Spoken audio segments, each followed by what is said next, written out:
Now we will take next topic of chapter 1 cold war and नाम। Next topic जो हम इस video में ले रहे हैं, लास्ट वीडियो में हमने कोल्ड वॉर के बारे में पूरा कुछ देखा था, उसको डिटेल में समझा था। उसमें हमने कोल्ड वॉर का जो बैकग्राउंड है उसको देखा था, उसके कॉजेज देखे थे, लॉजिक ऑफ डिटरेंस को हमने देखा था, और उसके बाद स्मॉलर स्टेट्स जो हेल्पफुल होते हैं सुपर पावर्स के लिए वो क्यों होते हैं, वो सब कुछ हमने लास्ट वीडियो में डिस्क्राइब किया था। अब हम इसके बाद नेक्स्ट टॉपिक पर चलते हैं, वो आएगा नाम, नॉन अलाइनमेंट मूवमेंट। हमने सिर्फ यहाँ तक पढ़ा था कि कोल्ड वॉर जो है वो यूएस और यूएसएसआर के बीच में चल रहा था। यूएस और यूएसएसआर के बीच में जब कोल्ड वॉर इसी तरह से चलता रहा तो पूरा वर्ल्ड जो था वो दो पार्ट में डिवाइड हो गया था। जो भी कंट्री इंडिपेंडेंट होती थी उसके सामने दो ऑप्शन होते थे, या तो वो यूएस को ज्वाइन करे या फिर वो यूएसएसआर को ज्वाइन करे। इन दोनों सुपर पावर के बीच में कोई भी कंट्री इतना ज्यादा पावरफुल नहीं था जो इन दोनों को चैलेंज दे। तो पूरा वर्ल्ड कैसा हो गया था, पूरा वर्ल्ड जो था वो बाइपोलर हो गया था। और इस बाइपोलर का मतलब है कि दो जो कंट्री है वो ही सुपर पावर थे। तो इन दोनों कंट्री को सबसे बड़ा चैलेंज किसके थ्रू मिला, हम इस टॉपिक को इस वीडियो में डिस्क्राइब करेंगे। तो पूरा वर्ल्ड पॉलिटिक्स जो थी वो बाइपोलर हो गई थी, और इस बाइपोलरिटी को सबसे बड़ा चैलेंज किसके थ्रू मिल रहा था, उस चैलेंज को हम एक्सप्लेन करते हैं। और वो चैलेंज क्या था, वो था नाम, non alignment movement.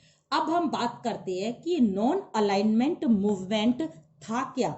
Non alignment movement एक पॉलिसी है जो कि अपने आप ही जो डेवलपिंग कंट्रीज है उनको ये ऑप्शन देती है कि अगर उन्हें यूएस और यूएसएसआर के साथ में नहीं जाना है तो वो अपना इंडिपेंडेंट, अपने आप को इंडिपेंडेंट रख सके और खुद के इंटरेस्ट को सेव कर सके।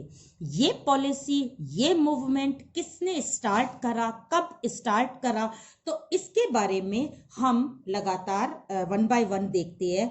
तो फर्स्ट आएगा इसका फाउंडर मेंबर। फाउंडर मेंबर में हम देखते हैं कि सबसे पहले इसको, इस पॉलिसी पर जो विचार हुआ था वो कौन सी कॉन्फ्रेंस में हुआ था।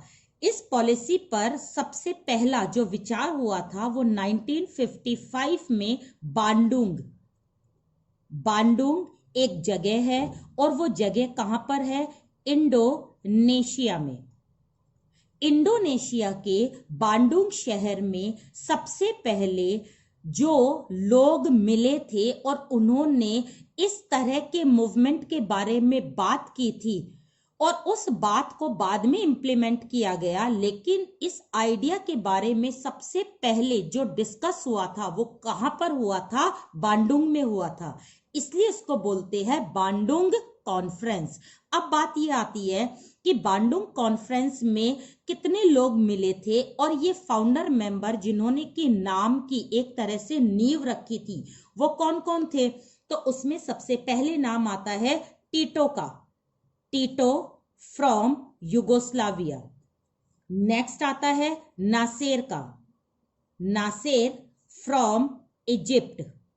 नेक्स्ट आता है सुकार्नो का, सुकार्नो फ्रॉम इंडोनेशिया। नेक्स्ट आता है एन क्रोमे फ्रॉम घाना।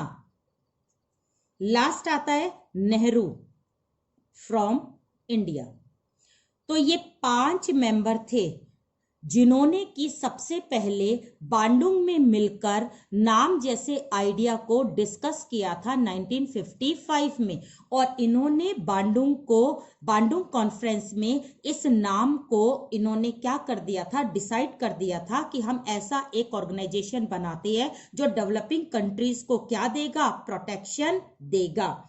इसके बाद इसकी मीटिंग, जो फर्स्ट मीटिंग हुई थी वो हुई थी 1961 में, और कहां पर हुई थी, बेलग्रेड में। बेलग्रेड कहां पर है? बेलग्रेड आपको लर्न करना है, युगोस्लाविया में है। बेलग्रेड में 1961 में युगोस्लाविया में कितने कंट्रीज मिले थे? वो कंट्रीज थे 25। उस समय 25 कंट्रीज यहां पर मिले थे और उन्होंने यहां पर क्या करे थे? साइन करे थे। उसके बाद लगातार ये वाली जो मीटिंग थी वो कितने इंटरवल्स में होती? 3 इयर्स के, हर 3 साल बाद नाम की मीटिंग होती है और लगातार लोग इसमें जुड़ते चले जा रहे हैं। तो रिसेंटली इसके मेंबर आज कितने हैं? 120। और फर्स्ट मीटिंग में कितने थे? 25। इसकी मीटिंग कितने साल के इंटरवल में होती है? 3 साल के इंटरवल में होती है। 2019 में इसकी मीटिंग कहां पर हुई थी वो आपको लर्न करना है। अजरबैजान में हुई थी और उसको बोला गया 18th समिट। समिट यानी कॉन्फ्रेंस यानी मीटिंग। तो 18th समिट जो थी वो हुई थी 2019 में और 2019 में अजरबैजान में ये मीटिंग हुई थी। तो ये तो एक तरह से पूरे नाम का बैकग्राउंड है, उसका कंपोजिशन है, उसके फाउंडर मेंबर है और उसका पूरा एक इंट्रोडक्शन है कि नाम आखिर है क्या। तो नाम की डेफिनेशन आपको लर्न करनी है, उसके बाद फाउंडर मेंबर आपको बताने हैं, उसके बाद आप कंपोजिशन में ये सारी चीजें लिखोगे। बांडुंग कॉन्फ्रेंस से शुरू करके फर्स्ट मीटिंग लिखोगे, उसके मेंबर्स लिखोगे फर्स्ट मीटिंग में, इसका इंटरवल्स लिखोगे कि इसका इंटरवल कितने टाइम पीरियड में होता है, 3 साल में होता है। इसके रिसेंटली मेंबर 120 है। लास्ट जो समिट थी वो कब हुई थी? 2019 में हुई थी। वो समिट कौन सी थी? 18th थी। और कहां पर हुई थी? अजरबैजान में। तो इस तरह से ये कंपोजिशन, ये फाउंडर मेंबर और आपकी डेफिनेशन, ये सारे टॉपिक जो है वो इसके अंदर क्या हो गए हैं? कवर। अब हम नेक्स्ट जो इस नाम में आगे देखते हैं वो है इसकी मेरिट्स। Merits and objectives. अगर हम बात करें किसी भी पॉलिसी, किसी भी ऑर्गेनाइजेशन के सेटअप होने का, तो उसमें बात ये आती है कि नाम की मेरिट्स क्या है, नाम के ऑब्जेक्टिव क्या है। नाम अगर सेटअप हुआ है तो नाम जो है वो किस तरह से, मतलब वो क्या काम करने के लिए सेटअप हुआ है, ये चीज हमें ध्यान देनी है। तो यहां पर आपको ये देखना है कि इसके ऑब्जेक्टिव मेन क्या क्या है। अगर इसके हम ऑब्जेक्टिव की बात करें तो फर्स्ट इसका ऑब्जेक्टिव आएगा कॉपरेशन। सिंपल सी बात है, इसके जो मेंबर्स है 120, उन 120 के बीच में एक कॉपरेशन हो, एक कोऑर्डिनेशन हो, ताकि ये लोग आपस में एक दूसरे की क्या करे? हेल्प करे। अगर ये हेल्प करेंगे तो इन सारे 120 कंट्रीज का क्या होगा? डेवलपमेंट होगा, इनकी इकोनॉमिक ग्रोथ बढ़ेगी। तो ये इसका सबसे बड़ा ऑब्जेक्टिव है और यही इसकी सबसे बड़ी क्या है? मेरिट है। नेक्स्ट अगर हम बात करें इसके मेरिट की तो उसमें आएगा वाइडनिंग एरियाज। वाइडनिंग एरिया से मतलब है कि अगर ये कंट्री नाम में इंक्लूड नहीं होते, और ये सिर्फ किस में इंक्लूड होते? या तो यूएस में और या फिर वो किस में होते? यूएसएसआर में। अगर वो इसमें इंक्लूड होते तो यूएस की हेल्प मिलती, अगर वो इसमें इंक्लूड होते तो यूएसएसआर की हेल्प मिलती। लेकिन वो दोनों में ही इंक्लूड नहीं है, वो किस में इंक्लूड है? नाम में है। तो इस समय इसको नाम की हेल्प तो मिलेगी, लेकिन साथ साथ में किसकी हेल्प मिलेगी? यूएस की भी और यूएसएसआर की भी। तो इनका एरियाज कैसा हो गया है? वाइड हो गया है, बढ़ गया है। और अगर ये सिर्फ यूएस से इन्वॉल्व होते तो इनका एरिया क्या रहता? छोटा। अगर ये यूएसएसआर से इन्वॉल्व होते तो भी इनका एरिया क्या रहता? छोटा, नैरो। लेकिन ये किस में इंक्लूड हुए? नाम में। तो इनका एरिया बहुत ज्यादा बढ़ गया है कि नाम से भी हेल्प मिलेगी, यूएस से भी मिलेगी और यूएसएसआर से भी मिलेगी।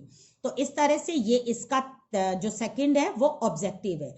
नेक्स्ट आता है थर्ड, ये है न्यूली इंडिपेंडेंट कंट्रीज। नई नई कंट्रीज जो लगातार क्या हो रहे हैं, इंडिपेंडेंट हो रहे हैं, उन्हें अपनी फ्रीडम का बहुत ज्यादा क्या रहता है, एक खतरा रहता है, क्योंकि अभी अभी उन्हें फ्रीडम मिली है और अभी अभी वो या तो यूएस में इंक्लूड हो जाए या यूएसएसआर में हो जाए तो उनकी फ्रीडम वापस क्या हो जाएगी, वापस उनकी फ्रीडम जो है वो डिस्ट्रॉय हो जाएगी। वो नहीं चाहते कि वो वापस अपनी एक कंट्री से निकलकर दूसरी कंट्री की कॉलोनी बन जाए, इसलिए उन्होंने कौन सा ऑप्शन चुना, उन्होंने सिलेक्ट करा नाम को। उन्होंने अपनी फ्रीडम को प्रोटेक्ट करने के लिए, अपनी इक्वलिटी को प्रोटेक्ट करने के लिए किसमें शामिल होना ज्यादा बेटर समझा, वो है नाम। तो न्यूली इंडिपेंडेंट कंट्रीज, जो नई नई कंट्रीज है, उन्होंने अपने फ्रीडम को सेव करने के लिए कौन सा ऑप्शन चुना है, वो है नाम। नेक्स्ट आता है फोर्थ, वो है इंटरेस्ट।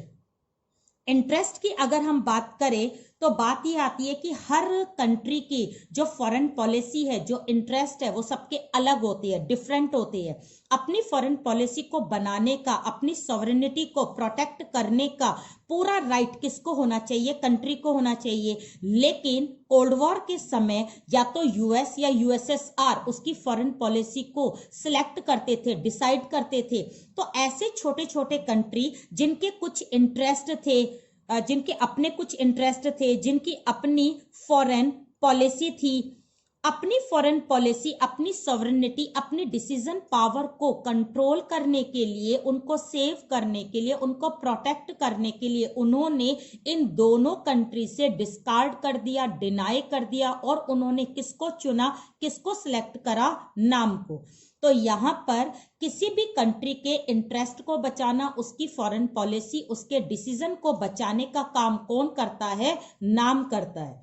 और लास्ट इसका आएगा, लास्ट मेरिट्स है इसकी, बैलेंस ऑफ पावर। अगर हम पावर को बैलेंस करने की बात करें तो सिर्फ एक नाम ऐसा है जो पावर को बैलेंस कर रहा है। कैसे बैलेंस कर रहा है, सारी पावर वर्ल्ड की किसके हाथ में थी, यूएस और यूएसएसआर के बीच में। तो ये सारी पावर अगर इनके पास में है तो पूरा वर्ल्ड किसकी तरफ अलाइन हुआ, इन दोनों के पास। लेकिन अब जो पावर है वो किसके पास चली गई है, नाम के। तो कुछ पावर या बहुत सी पावर अगर इसके पास में चली गई है तो पावर क्या हो गई है, बैलेंस। इस समय सुप्रीम यूएस और यूएसएसआर नहीं रहे। इस बाइपोलर वर्ल्ड को कौन चैलेंज दे रहा है, नाम दे रहा है। तो इस तरह से पावर को बैलेंस करने का काम भी कौन कर रहा है, नाम कर रहा है। अगर नाम जैसा ऑर्गेनाइजेशन कोल्ड वॉर में सेटअप नहीं होता तो पूरी पावर को, अकेले पावर को कौन एंजॉय करता, ये दोनों पावर, यानी हमारा वर्ल्ड सिर्फ बाइपोलर बनकर रह जाता अगर नाम नहीं होता। तो इस तरह से नाम होने के ऑब्जेक्टिव या नाम की मेरिट्स क्या क्या है, ये कंट्रीज के बीच में कोऑपरेशन करती है, कोऑर्डिनेशन करती है।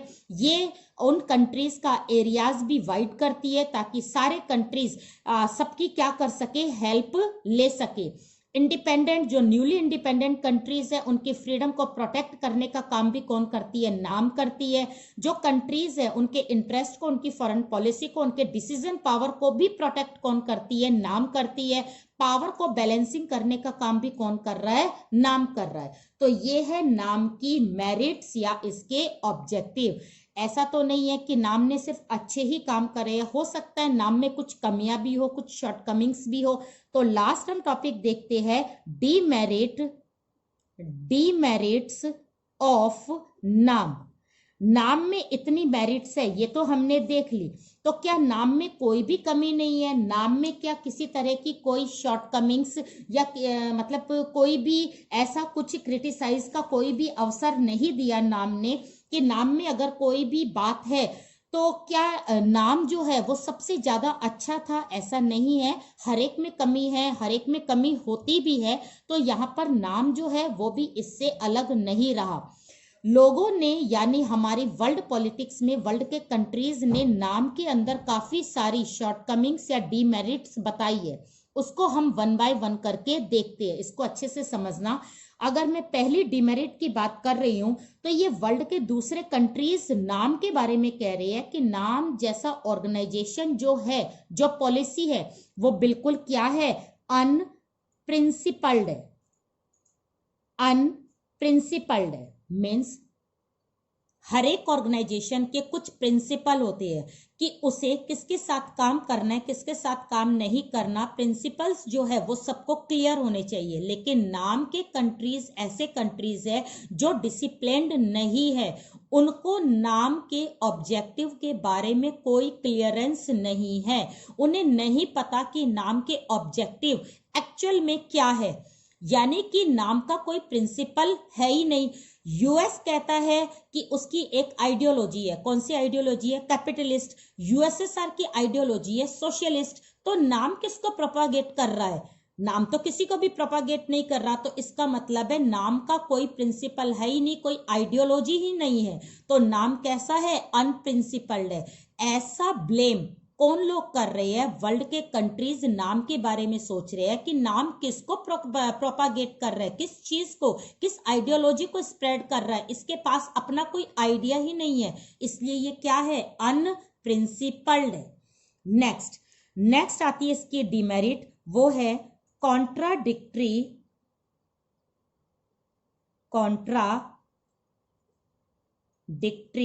Posture.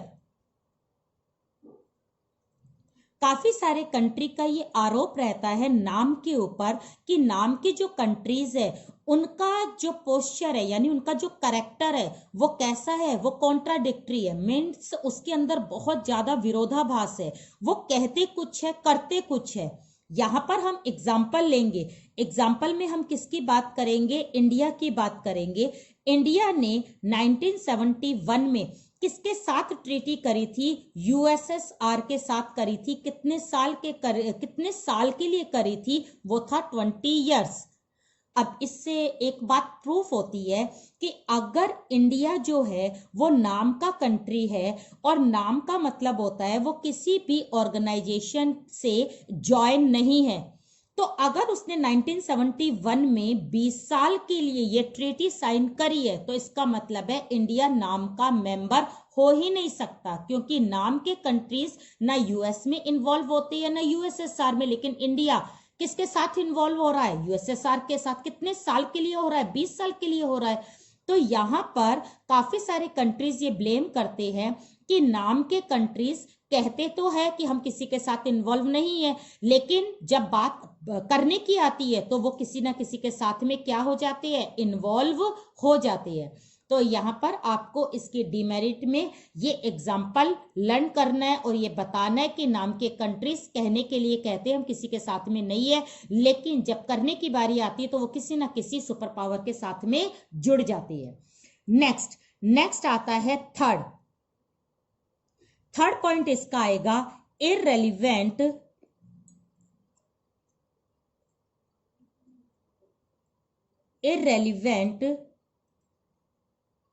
After the cold war. सबका कहना यह है कि कोल्ड वॉर जब चल रहा था, जब नाम को बनाया गया, ठीक है, लेकिन अब तो कोल्ड वॉर नहीं है, यूएसएसआर टूट गया है, यूएस एक सुप्रीम पावर रह गई है, तो अब कोल्ड वॉर नहीं है। तो क्या नाम का होना जरूरी है? अब नाम को क्या हो जाना चाहिए? हट जाना चाहिए। सबसे बड़ी कमी इसकी यही है कि अब कोल्ड वॉर ना होने के कारण नाम का रहना ही अपने आप में क्या है? सबसे बड़ी कमी। तो नाम को अब क्या हो जाना चाहिए? अपने आप ही डिक्लाइन हो जाना चाहिए या बिल्कुल खत्म हो जाना चाहिए, ऐसा दूसरे कंट्रीज बोलते हैं। नेक्स्ट इसकी सेकेंड लास्ट जो इसकी डिमेरिट है वो है न्यूट्रल मूवमेंट। न्यूट्रल मूवमेंट का मतलब है अवे फ्रॉम वॉर। अगर हम नाम की बात कर रहे हैं तो काफी सारे कंट्रीज का ये ब्लेम है नाम के ऊपर कि नाम जो है वो ऐसा मूवमेंट है जो बिल्कुल न्यूट्रल रहता है। न्यूट्रल का मतलब है वर्ल्ड में कहीं पर भी वॉर हो, कोई कहीं पर भी लड़ रहा है, कोई गलत लड़ रहा है, सही लड़ रहा है, यूएस किसी पे अटैक कर रहा है, कोई छोटा कंट्री यहां अटैक कर रहा है, सिविल वॉर हो रहा है, कोई भी वॉर हो रहा है, कोई एथनिक वॉर हो रहा है, कोई स्ट्राइक हो रही है, कोई भी जिनोसाइड हो रहा है, तो नाम के कंट्री बिल्कुल क्या रहते हैं, न्यूट्रल रहते हैं, उन्हें कोई मतलब नहीं होता किससे, वर्ल्ड के कंट्रीज से, उनका कोई मतलब नहीं है। तो ये सबसे बड़ी डीमेरिट है, किसकी डीमेरिट है, नाम की।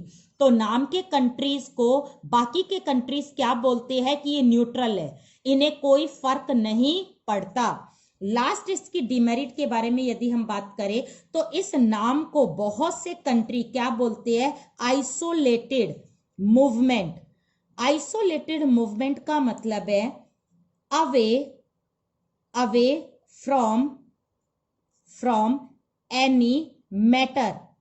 बहुत सारे कंट्री वर्ल्ड के ऐसा ब्लेम करते हैं नाम के ऊपर कि नाम का कंट्री न्यूट्रल ही है, न्यूट्रल तो है ही है, इसके साथ ही आइसोलेटेड भी है। आइसोलेटेड का मतलब है वर्ल्ड में कोई भी मैटर हो, हम वॉर की बात नहीं कर रहे, वॉर के अलावा स्पोर्ट्स है, इकोनॉमिक है, कल्चरल है, एजुकेशन है, हेल्थ है, डिजीज है, टेररिज्म है, ये सारे मैटर जो है ये नाम के कंट्रीज जो है वो कंसीडर नहीं करते हैं।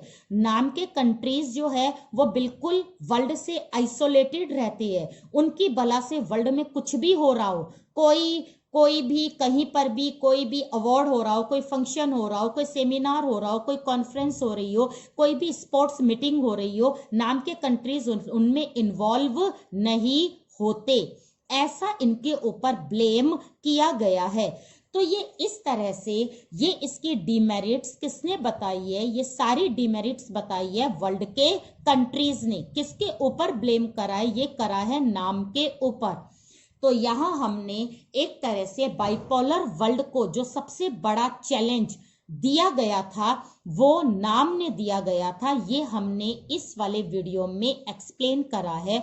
अब यहाँ पर हमने देखा है नाम का पूरा बैकग्राउंड, नाम की मेरिट्स और नाम की डीमेरिट्स। तो ये इस तरह से आपको ये सारी चीजें एक्सप्लेन करके लर्न करनी है, ये टू द पॉइंट है, इसको आप एक्सप्लेन भी करोगे।